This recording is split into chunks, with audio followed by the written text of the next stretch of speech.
हाँ जी sir. So we would be discussing about heat engine. Complete किया था बेसिकली कार्नोट हीट इंजन। उस पे बेस एक थ्योरम होती है, that is Carnot's theorem. Carnot साहब ने एक इंजन डिजाइन करवाया, एक प्रोसेस डिजाइन करवाया, जिसमें कहा कि पहले आप एक गैसियस बल्ब को आइसोथर्मली एक्सपेंड करें, फिर उसको एडियाबैटिकली एक्सपेंड करें, फिर आइसोथर्मली कंप्रेस करें और फिर एडियाबैटिकली कंप्रेस करके वापस ओरिजिनल स्टेट पे ले आए। इस प्रोसेस के अंदर अगर आप रिवर्सिबल मैनर में वर्क कर रहे हैं तो working between specific T high and T low, इस प्रोसेस में एफिशिएंसी मैक्सिमम आएगी। और वो एफिशिएंसी की वैल्यू किसी भी इंजन के लिए इन जनरल होता था work done divided by heat given. यहां वो रिलेशन आ जाएगा, साइक्लिक प्रोसेस है, इंटरनल एनर्जी में चेंज हुआ नहीं, तो वर्क डन किसके बराबर, Q1 heat accepted minus heat rejected upon Q1, that is 1 minus Q2 by Q1। और कार्नोट साहब के लिए इस एक्सप्रेशन की value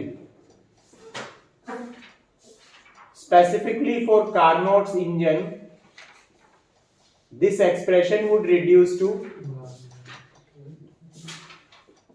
1 minus T2 by T1। अब कार्नोट ने एक थ्योरम दी जिसमें उन्होंने प्रूव किया कि यार पहली स्टेटमेंट उसकी क्या थी। वैसे तो इन्होंने ये एफिशिएंसी फाइंड की considering working substance as ideal gas.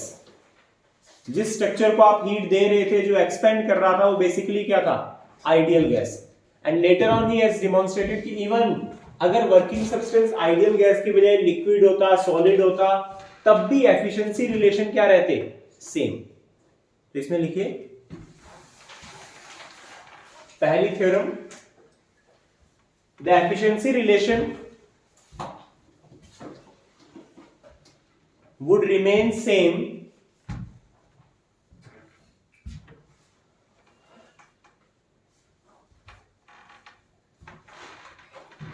even if working substance would be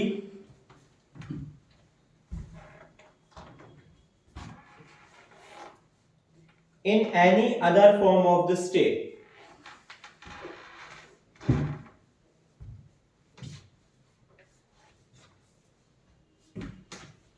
working substance किसी भी फॉर्म में होता तब भी एफिशिएंसी रिलेशन क्या रहने थे, same.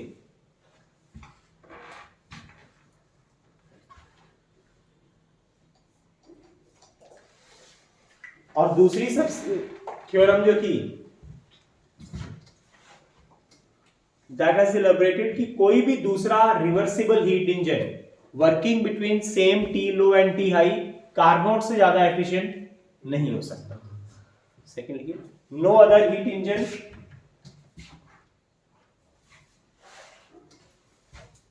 working between same range of temperature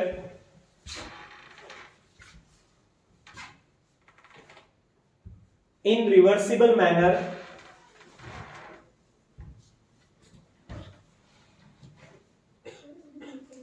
no other heat engine working between same range of temperature in reversible manner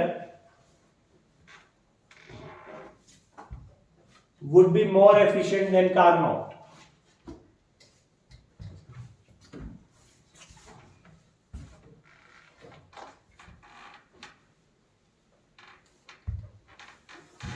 तो बेस्ट वे क्या है कि आप कार्नोट इंजन को आइडियल प्रोसेस मान के और इसके बेस पे ही एफिशिएंसी कैलकुलेशन करें।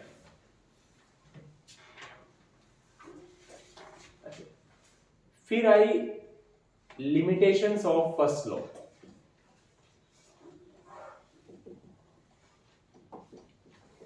First law of thermodynamics valid हर जगह है क्योंकि एनर्जी कंजर्वेशन प्रिंसिपल है और that is valid at each place. Energy can neither be created nor be destroyed, सिर्फ कन्वर्जन हो सकता है। मोर ओवर अगर मैं लिमिटेशंस की बात करूं तो लिमिटेशन मतलब कहां जाके ये फेल हो जाता है, कुछ चीजें जो ये एक्सप्लेन नहीं कर पाता, वो क्या है।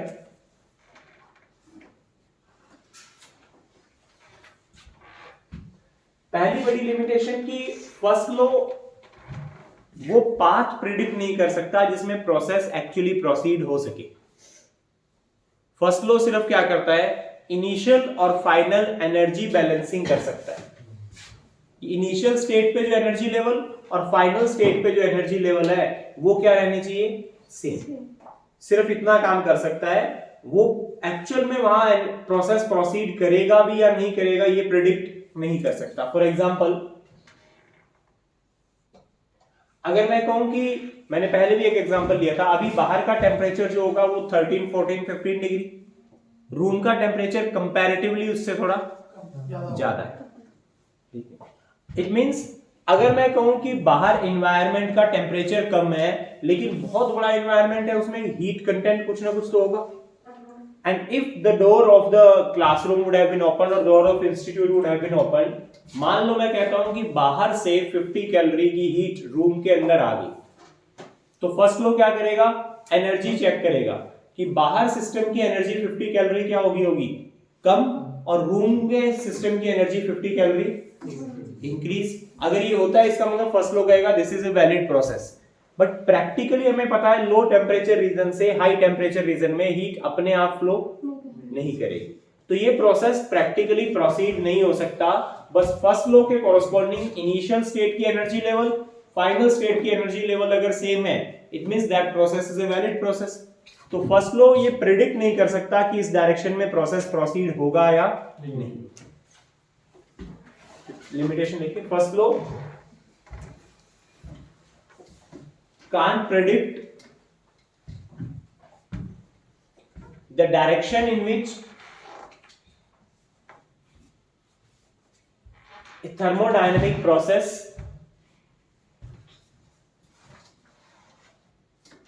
can practically proceed.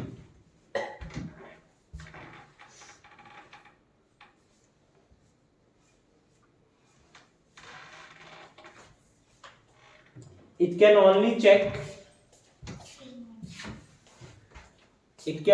check the initial and final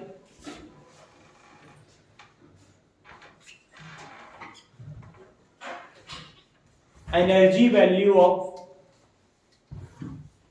system and surrounding.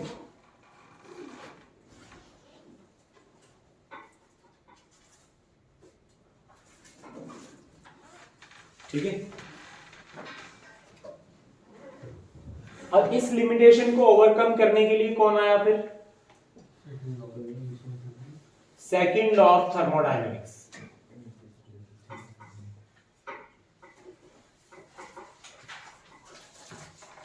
Second law of thermodynamics सिर्फ ये बताने के लिए आया था कि कौन सा प्रोसेस अपने आप एक स्पेसिफिक डायरेक्शन में प्रोसीड हो सकता है या नहीं हो सकता। तो सेकंड लॉ की बेसिक स्टेटमेंट की अगर बात करें तो बेसिक स्टेटमेंट क्या थी कि सिर्फ वो प्रोसेस अपने आप प्रोसीड हो सकते हैं जिसमें एंट्रोपी ऑफ द सिस्टम लगातार क्या होती जाए, इंक्रीज। अब इसका प्रैक्टिकल मीनिंग क्या था वो अभी इलैबोरेट करते हैं, लिखिए पहले second law. According to second law, all those thermodynamic process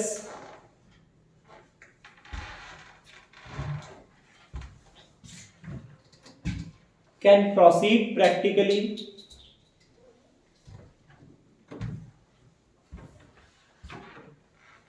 if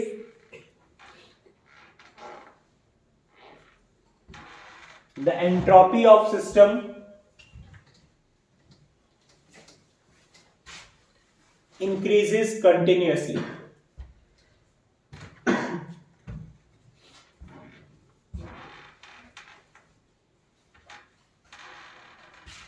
अब फिजिक्स में हमारे लिए क्या थे, हम बेसिकली थर्मोडायनेमिक प्रोसेस की बात करेंगे, जनरल कोई भी प्रोसेस की बात नहीं कर रहे। एंट्रोपी वाला एक्सप्रेशन हर सिस्टम में लगता है, चाहे वो थर्मोडायनेमिक प्रोसेस है, चाहे वो मैकेनिकल प्रोसेस है, चाहे वो फ्लूइड प्रोसेस है, कुछ भी। थर्मोडायनेमिक्स के लिए दो स्टेटमेंट्स थी, फिजिक्स पॉइंट ऑफ व्यू से हमें वो स्टेटमेंट की जरूरत है। पहली statement is Kelvin Planck statement.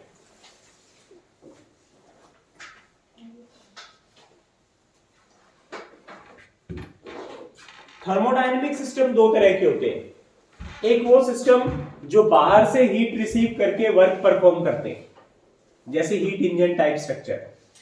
दूसरे वो सिस्टम जो हीट के बेस पे, जो वर्क के बेस पे हीट डिलीवर करते हैं, कि किसी एक जगह से हीट ली और दूसरी जगह हीट फेंकी on the basis of work done on the system.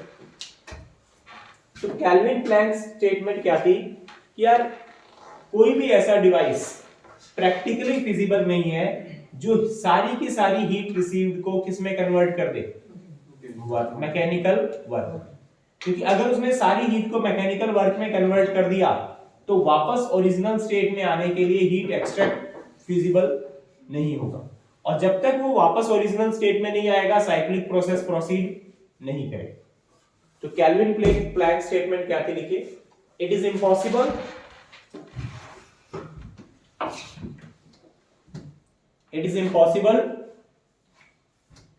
to design a device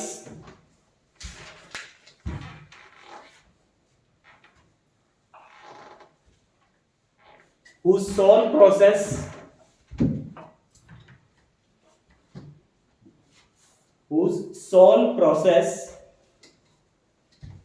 is to convert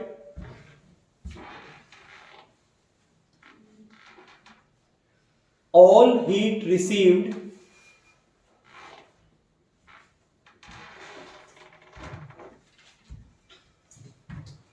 into mechanical work.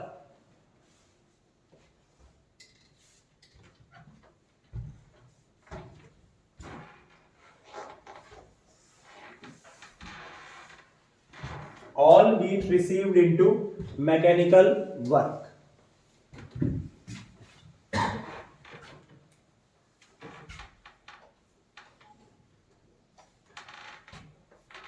Basically ये स्टेटमेंट किसके लिए था, हीट इंजन टाइप डिवाइसेस के लिए, जिनका काम होता है हीट रिसीव को किसमें कन्वर्ट करना, मैकेनिकल वर्क। तो 100% एफिशिएंसी वाला सिस्टम प्रोसीड नहीं हो सकता। दूसरी कहानी, हमने शायद दो डिवाइसेस, वो रेफ्रिजरेटर और हीट पंप बचे हैं ना। पहले चलो मैं वो एक्सप्लेन कर देता हूं, आप दो लाइन का स्पेस छोड़ दे रहे हैं यहाँ पे। क्लॉसियस स्टेटमेंट नहीं के लिए थी।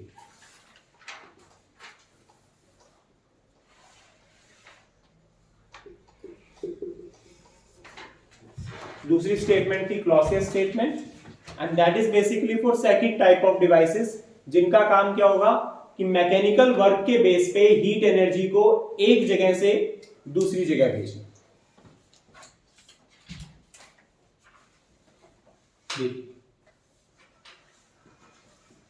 हीट पंप या फिर रेफ्रिजरेटर।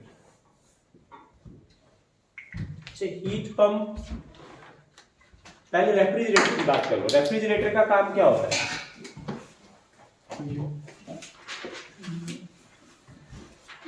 रेफ्रिजरेटर क्या काम करता है, कूलिंग करता है। एक पर्टिकुलर स्पेस जिसका टेम्परेचर कम है और बाहर दुनियादारी का टेम्परेचर कंपैरेटिवली ज्यादा है, तो रेफ्रिजरेटर का काम क्या होता है, कम टेम्परेचर वाले रीजन से हीट निकाले और उसे फेंके कहां पे, हाई टेम्परेचर वाले रीजन। अब आप देखो प्रैक्टिकली अपने आप हीट लो टेम्परेचर से हाई टेम्परेचर में तो नहीं जाने वाले। रेफ्रिजरेटर का काम है कि एक स्पेस जो ऑलरेडी कूल है उसमें से और हीट निकाले, उसका टेम्परेचर और डाउन करे, और वो जो हीट निकालेगा वो फेंकेगा कहां पे, बाहर एनवायरनमेंट। तो एसी और रेफ्रिजरेटर का काम नियर बाय सेम ही होता है, बस रेफ्रिजरेटर एक छोटा पंप, छोटी मोटर मान लेते हैं, और एसी कंपैरेटिवली एक बड़ी। तो वर्किंग डायग्राम अगर मैं बनाऊं तो वर्किंग डायग्राम क्या होगा, मान लीजिए दो रिजर्वोयर है, किसी एक का टेम्परेचर पहले कम है या किसी एक का टेम्परेचर ज्यादा, हाई टेम्परेचर रिजर्वोयर, दूसरा लो टेम्परेचर रिजर्वोयर, और जो बीच में वर्किंग सब्सटेंस है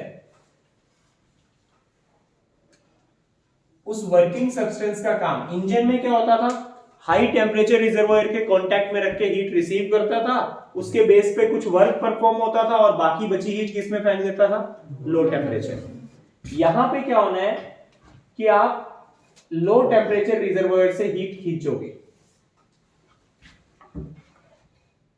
और वो खींचते किस बेस पे है? On the basis of work on system. पहले ये सिस्टम खुद वर्क करता था, अब हम सिस्टम के ऊपर वर्क कर रहे हैं, जिस बेसिस पे ये लो टेम्परेचर रिजर्वोयर से हीट लेगा और उसमें से कुछ फेंकेगा कहां पे? हाई टेम्परेचर रिजर्वोयर में। ये रिवर्स प्रोसेस है, ये अपने आप प्रैक्टिकली प्रोसीड नहीं कर सकता। इसके लिए बाहर से आपको मैकेनिकल वर्क परफॉर्म करना ही पड़ेगा। अब हीट पंप जो होता है, जैसे रूम हीटर है, दो तरह के रूम हीटर आते हैं। एक तो रेडिएशंस वाले, जिसमें हम इलेक्ट्रिसिटी के साथ कनेक्ट करते हैं, इलेक्ट्रिसिटी उन वायर्स को रेड हॉट कर देती है और फिर हम पीछे एक फैन लगा देते हैं। तो फैन क्या करता है? रेड हॉट वायर के थ्रू एयर फ्लो करवाता है। तो हमारे पास जो एयर पहुंचती है वो रेड हॉट वायर से पास होके आती है, इसलिए उसका टेम्परेचर कंपैरेटिवली ज्यादा होता है। बट वो एयर कंपैरेटिवली ड्राई होती है, क्योंकि उसका टेम्परेचर हमने पहले से क्या कर रखा है? ज्यादा। वो जब हमारी बॉडी पे स्ट्राइक करेगी या हमारे ऑर्गन्स में जाएगी, तो अगर ऑलरेडी ड्राई एयर है तो हमारी बॉडी से वाटर सप्लाई या न्यूट्रिशंस जो है वो कैरी कर जाएगी। तो अगर आप ऐसे हीटर के सामने बहुत लंबे टाइम तक रहते हैं तो नो डाउट आपकी बॉडी का जो लिक्विड कंटेंट है वो धीरे धीरे क्या होगा? दूसरी तरह के जो हीट पंप होते हैं, जो हीट पंप का मतलब होता है एक स्ट्रक्चर को दूसरी जगह, मतलब किसी भी मैटर को एक स्पेस से दूसरी जगह भेजना। तो हीट पंप क्या होता है? जैसे ड्यूअल वेदर एसी आते हैं, उनमें हम क्या करते हैं? फॉर एग्जांपल अभी मैंने इसका टेम्परेचर एडजस्ट कर दिया होता 25। बाहर इन्वायरमेंट जहां कंप्रेसर रखा हुआ है वहां टेम्परेचर है 12 या 13 डिग्री। यहाँ रूम में टेम्परेचर एडजस्ट कर दिया 25। जनरल एसी रन ही नहीं करेंगे, क्योंकि उन्हें लगेगा यार जितना कंप्रेसर का टेम्परेचर है आप चाहते उससे ज्यादा हो, इसका मतलब एसी की जरूरत नहीं। और जो ड्यूअल वेदर एसी है वो क्या करेगा? फिर एज ए हीट पंप काम करेगा। वो बाहर जहां टेम्परेचर कम है वहां से हीट खींचेगा और उसे फेंकेगा कहां पे? रूम में, जहां टेम्परेचर कंपैरेटिवली ज्यादा है। तब तक फेंकता रहेगा जब तक रूम का टेम्परेचर वो डिजायर्ड लेवल तक ना पहुंच जाए। तो वो क्या काम कर रहा है? लो टेम्परेचर रिजर्वोयर से हीट लेता है और फेंकता कहां पे है? हाई टेम्परेचर रिजर्वोयर में। यही प्रोसेस। तो रेफ्रिजरेटर और हीट पंप एक ही चीज है। फर्क क्या है? अगर इस पूरे प्रोसेस में हमारा मेन ध्यान है हीट खींचने पे, वो हीट कैसे फेंकी, कहां फेंकी, उससे में फर्क नहीं पड़ता। हीट एक्सट्रैक्ट कितनी करवाई, अगर ये हमारा मेजर स्टेप है तो इस डिवाइस को हम क्या बोल देते हैं? पूरे स्ट्रक्चर में हमने ये वाला स्टेप ज्यादा एफिशिएंट रखा तो दैट इज एन रेफ्रिजरेटर। और अगर हमारा स्टेप ये एफिशिएंट है कि हीट लाए कहीं से भी, रूम के अंदर हीट फेंकी कितनी, मतलब हाई टेम्परेचर रिजर्वोयर में हीट फेंकी कितनी, अगर ये हमारा मेजर स्टेप है तो इस डिवाइस को हम क्या बोल देंगे? Heat pump. Overall cycle heat pump और रेफ्रिजरेटर दोनों में क्या होती है? सेम। अगर मैं एफिशिएंसी इसकी बात करूं तो यहां पे क्या होगा? ये एक साइक्लिक प्रोसेस है। तो साइक्लिक प्रोसेस में अगर मैं first law of thermodynamics apply करता हूं तो delta Q given to system should be equals to internal energy plus work done by system होता है। डेल्टा क्यू सिस्टम को मिली कितनी? Q2 हीट मिली पहले लो टेम्परेचर रिजर्वोयर से, उसमें से Q1 उसने एक्सट्रैक्ट कर दी। साइक्लिक प्रोसेस में इंटरनल एनर्जी में चेंज 0। वर्क सिस्टम पे नहीं हुआ, वर्क हुआ है एक्सटर्नल एजेंट ने किया है। तो work done by the system क्या होगा? Minus work external. ये बात ठीक है? तो इस बिहाफ पे मैं कह सकता हूं कि वर्क एक्सटर्नल जो हमने किया होगा वो किसके बराबर? ठीक है इतनी बात। अब अगर ये डिवाइस एज ए रेफ्रिजरेटर काम करता है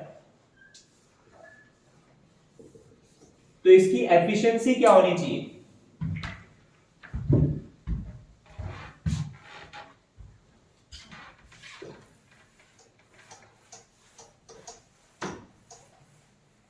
एफिशिएंसी होती है आउटपुट अपॉन इनपुट। रेफ्रिजरेटर में हम आउटपुट क्या डिजायर करते हैं?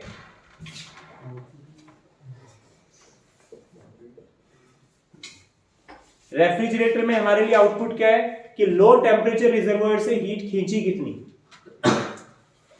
तो रेफ्रिजरेटर के लिए जो एफिशिएंसी आएगी वो होगी output that is heat extracted from low temperature reservoir upon input क्या दिया था आपने? Work external. अब heat extracted would be Q2 और work external is Q1 minus Q2। Temperature relation में कन्वर्ट करें तो ये आ जाएगा T2 upon T1 minus T2। ठीक है। अब आप इसमें देखें यार कि रेफ्रिजरेटर में T2 upon T1 minus T2, T1 minus T2 T2 से भी कम हो सकता है, तो ये एफिशिएंसी पैरामीटर 1 से भी क्या हो जाएगा? ज्यादा। तो 1 से ज्यादा एफिशिएंसी फिजिबल है। तो आप इसको एफिशिएंसी की बजाय नाम देते हैं coefficient of performance. Coefficient of performance. जैसे कभी आपने एसी में जहां इसका नेमिंग की होती है, जो कंट्रोलिंग के बारे में सारी इंफॉर्मेशन दी होती है, तो वहीं पे एक आर वैल्यू लिखी होती है। किसी की लिखी होगी 3.08 या 3.11, ये दिखाई दे रहा है। अगर उसमें कुछ लिखा हुआ है आप उस साइड देखोगे तो उसमें हो सकता है कुछ, अगर वहां पे दूसरी साइड में इधर पे सामने बना हुआ यहाँ पे कुछ आर वैल्यू लिखी हुई है 3 पॉइंट समथिंग या कुछ ऐसा, एक बड़ी सी वैल्यू होती है।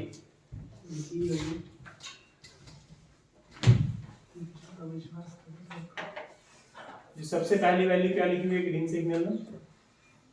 3.31। तो ये 3.31 जो होती है ना आर वैल्यू, इसका मतलब होता है कोएफिशिएंट ऑफ परफॉर्मेंस, कि अगर ये इलेक्ट्रिसिटी कंज्यूम करता है 1000 किलोवाट, तो उसके बेस पे जो हीट एक्सट्रैक्ट करेगा रूम से वो 3.1 टाइम्स ज्यादा करेगा। कि अगर जब ये 1000 कैलोरी हीट कंज्यूम या 1000 किलोवाट इलेक्ट्रिसिटी कंज्यूम करता है, तो उससे 3.31 गुना ज्यादा कूलिंग जो होगा वो यहाँ पे कॉज करेगा। तो ये उसका कोएफिशिएंट ऑफ परफॉर्मेंस रेशियो होता है। ये उसी का कि जो आप वर्क करोगे, या वर्क का मतलब क्या होगा? बाहर से इलेक्ट्रिक सप्लाई, उसके बेस पे ये कोएफिशिएंट परफॉर्मेंस कैसी देगा वो आएगा। अगर ये रेशियो आ जाता है मान लीजिए 1.5, तो जितना मैकेनिकल वर्क आप इसको दोगे उसके बेस पे 1.5 टाइम्स ज्यादा ये हीट लो टेम्परेचर रिजर्वोयर से क्या करेगा? खींचेगा, और उसमें से कुछ कहां फेंकेगा? तो कोएफिशिएंट ऑफ परफॉर्मेंस या degree of performance for refrigerator ये आएगी। अगर इसी की बजाय इसको आप सीओपी कोएफिशिएंट ऑफ परफॉर्मेंस भी कह सकते हैं, और सीओपी ऑफ हीट पंप की बात करें तो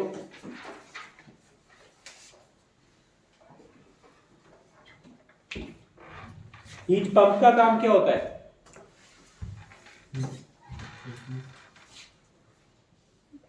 हीट पंप का काम हीट लाए कहीं से भी फेंकनी कहां पे है?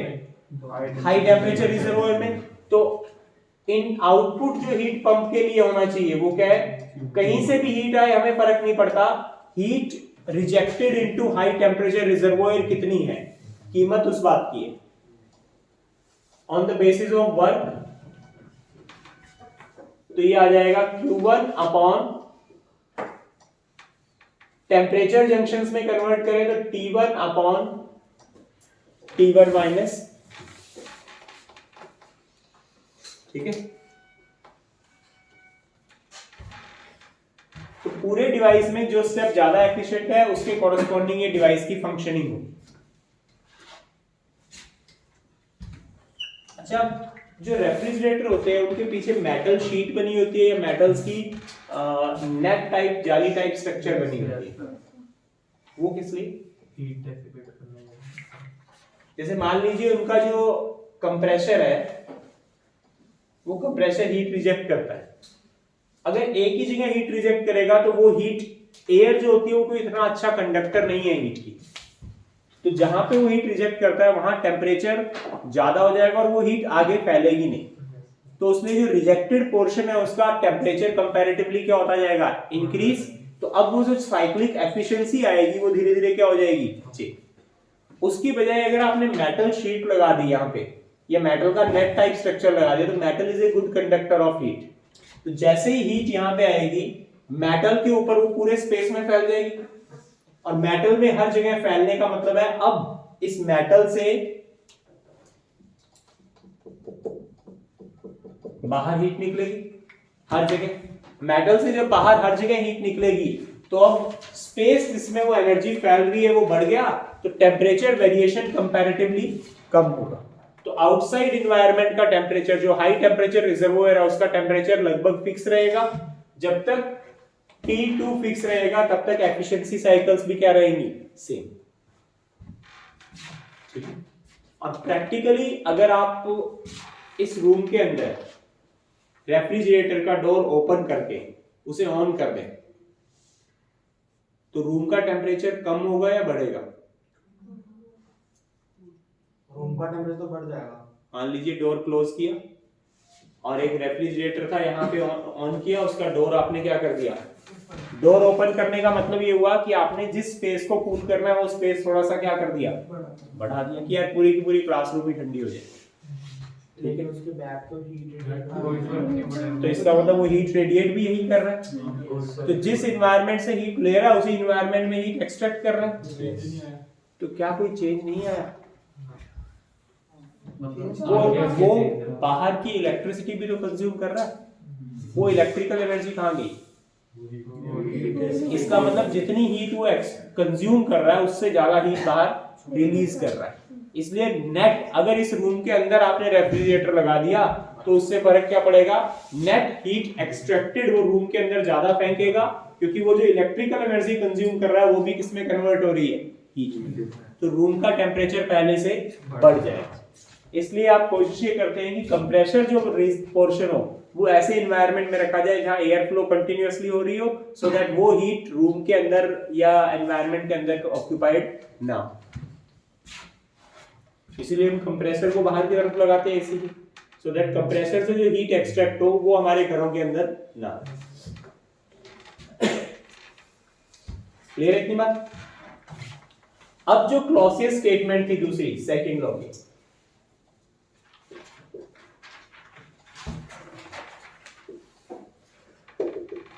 केल्विन प्लैंक स्टेटमेंट थी हीट इंजन टाइप डिवाइसेस के लिए। वो डिवाइसेस जो हीट के बेसिस पे वर्क परफॉर्म करते थे, उसमें कहा कि कोई भी ऐसा डिवाइस प्रैक्टिकली फिजिबल नहीं है जो सारी की सारी हीट गिवन को मैकेनिकल वर्क में कन्वर्ट कर दे। और क्लॉसियस स्टेटमेंट जो थी वो दूसरे टाइप के डिवाइसेस के लिए जो मैकेनिकल वर्क के बेसिस पे हीट एक्सचेंज करवाते थे। तो उन्होंने कहा कोई भी ऐसा डिवाइस प्रैक्टिकली फिजिबल नहीं है जो अपने आप बिना एक्सटर्नल एजेंट के लो टेम्परेचर रिजर्वोयर से हाई टेम्परेचर रिजर्वोयर तक हीट ट्रांसफर करवा दे। तो ऐसी चीजें प्रैक्टिकली फिजिबल नहीं, जब तक एक्सटर्नल मैकेनिकल वर्क या फिर कोई इलेक्ट्रिकल फॉर्म की एनर्जी नहीं आएगी। देखिए Clausius statement, it is impossible to design a device whose sole process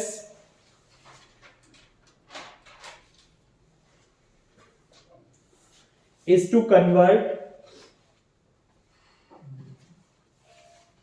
whose sole process is to transfer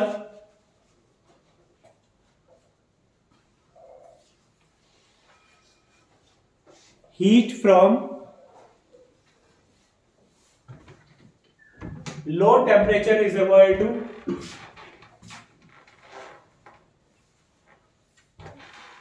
high temperature reservoir।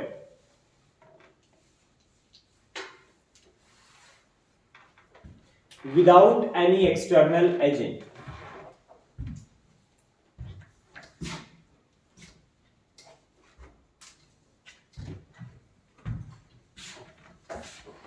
ठीक है बात?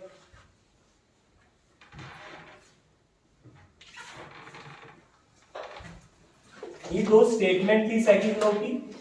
एक एक्सप्रेशन और यूज होती है, दैट इज एंट्रोपी रिलेशन, ये चेंज इन एंट्रोपी।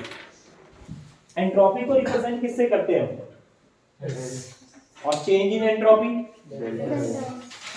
तो बेसिकली हमें तो मतलब चेंज इन एंट्रोपी से ही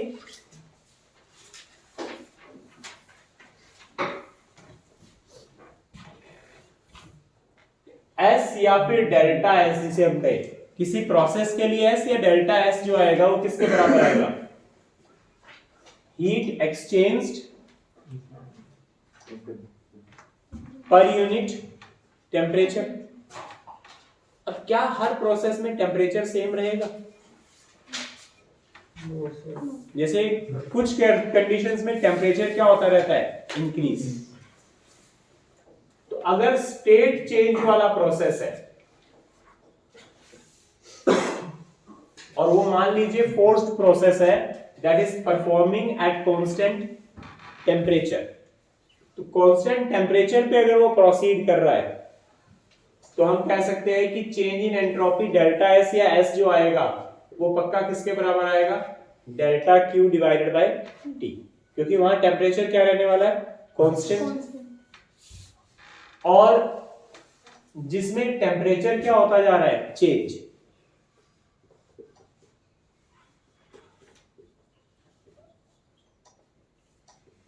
टेम्परेचर लगातार चेंज हो तो फिर टी की वैल्यू फिक्स नहीं। फिर हम क्या करेंगे, एक स्मॉल डीएस कंक्लूड करेंगे। स्मॉल डीएस मतलब बहुत छोटी सी heat exchange in a very small interval of time, temperature variation, जिसमें टेम्परेचर को मैं लगभग क्या मान लूं, कांस्टेंट। और फिर उसे क्या करेंगे हम, integrate. This expression is considered as change in entropy. अगर ये एंट्रोपी चेंज पॉजिटिव आता है तो वो प्रोसेस अपने आप प्रोसीड हो सकता है, और अगर ये एंट्रोपी चेंज नेगेटिव आता है तो वो प्रोसेस अपने आप प्रैक्टिकली प्रोसीड नहीं हो सकता। अब अगर आपको एक सिस्टम दे कि यार हमारे पास आइस थी -5 degree centigrade and 1 atmospheric pressure, तो 1 एटमॉस्फेरिक प्रेशर पे आइस का मेल्टिंग पॉइंट जो होता है दैट इज 0 डिग्री सेंटीग्रेड। 0 से कम टेम्परेचर है तो आइस सॉलिड फॉर्म में रहेगी, 0 है तो सॉलिड और लिक्विड के इक्विलिब्रियम में, और 0 से बड़ा है तो पक्का आइस किस फॉर्म में होगी, लिक्विड। अब हमें इस आइस को कन्वर्ट करना है, वाटर m मास की आइस थी, मुझे m मास के पानी में कन्वर्ट करना है। टेम्परेचर कितने डिग्री तक, 10 डिग्री। प्रेशर अभी भी कितना, 180। तो इस पूरे प्रोसेस की एंट्रोपी चेंज कितनी होगी? आपको relationship latent heat of fusion दिया हुआ है 80 कैलोरी पर ग्राम। मतलब 1 ग्राम आइस को 1 ग्राम पानी में कन्वर्ट करना हो एट मेल्टिंग पॉइंट, तो वो कितना है, 80 calorie. Specific heat of ice दी हुई है 0.5 कैलोरी पर ग्राम पर डिग्री सेंटीग्रेड या पर केल्विन, और स्पेसिफिक हीट ऑफ वाटर दिया हुआ है 1 कैलोरी पर ग्राम पर डिग्री सेंटीग्रेड। तो ये -5 डिग्री सेंटीग्रेड से आइस को कहां लेके जाना है हमें?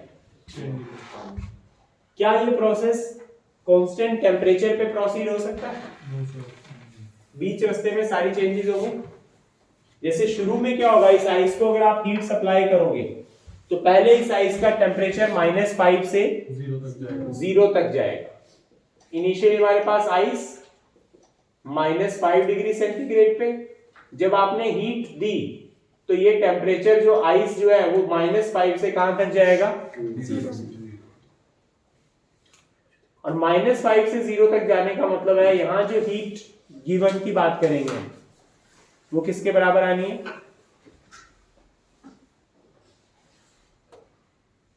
Mass into specific heat of ice into delta T. और इस प्रोसेस में तो लगातार क्या होता जा रहा है, टेम्परेचर लगातार क्या हो रहा है, चेंज। और टेम्परेचर लगातार चेंज हो रहा है तो आप इसे क्या करेंगे, इंटीग्रेट। तो यहां पहले प्रोसेस की एंट्रोपी चेंज अगर आपने देखनी है तो वो आएगा integral dq divided by dq का मतलब हम छोटा सा टेम्परेचर वेरिएशन देखें, छोटे से टेम्परेचर वेरिएशन में हीट जो आएगी मास into specific heat of ice into change in temperature divided by. इस एक्सप्रेशन को इंटीग्रेट करना है कहां से कहां तक, टेम्परेचर -5 से 0 डिग्री, मतलब केल्विन में अगर मैं लिखूं तो कितना 268 केल्विन से 273 केल्विन तक। वो 0.15 वाला फैक्टर मैं चलो अभी नहीं देता हूं, ये कहानी। अब इसे जब सॉल्व करेंगे तो ये कितना आएगा, mass into specific heat of ice बाहर आ गया। इंटीग्रेशन किसका करना है, dt by T. dt by T का इंटीग्रेशन तो वो आ जाएगा ln higher limit upon lower. ये है एंट्रोपी चेंज पहले प्रोसेस का, जिसमें आइस -5 से कहां पे गई, 0। उसके बाद इस आइस को 0 डिग्री सेंटीग्रेड पे और हीट दे तो ये कन्वर्ट होगी किसमें, water at 0 degree centigrade. And if it converts into water at 0 degree centigrade तो उसे आप क्या लिखेंगे, m इंटू लेटेंट हीट। कह सकते हैं बात, यस सर।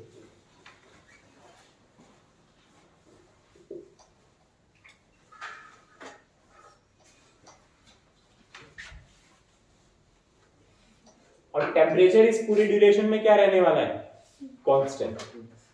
तो m mass of the substance आपको दिया होगा, लेटेंट हीट आपको दी हुई है, टेम्परेचर इस इंस्टेंट पे रहने वाला है 0 डिग्री सेंटीग्रेड, केल्विन में कितना 270। तो दूसरे प्रोसेस की एंट्रोपी चेंज हम डायरेक्ट बता सकते हैं, और पहले प्रोसेस की एंट्रोपी चेंज के लिए हमें क्या करना पड़ा था, इंटीग्रेट। और फिर जब आप वाटर से टेम्परेचर राइज करवा के पानी को ही कहां रीच करवा दोगे, 0 से 10 डिग्री सेंटीग्रेड पे, तो वहां सिचुएशन क्या आने वाली है, वहां भी टेम्परेचर लगातार क्या होता जाएगा, mc ऑफ वाटर इनटू, तो यहां भी हमें क्या परफॉर्म करना पड़ेगा, इंटीग्रेट। तो स्टेप 3 के लिए आप dq बाय टी, dq को लिखोगे मास into specific heat of water into dt divided by t। और इस इंटीग्रेशन को कहां से कहां तक करना है आपने, 273 से 10 डिग्री राइज, मतलब 280।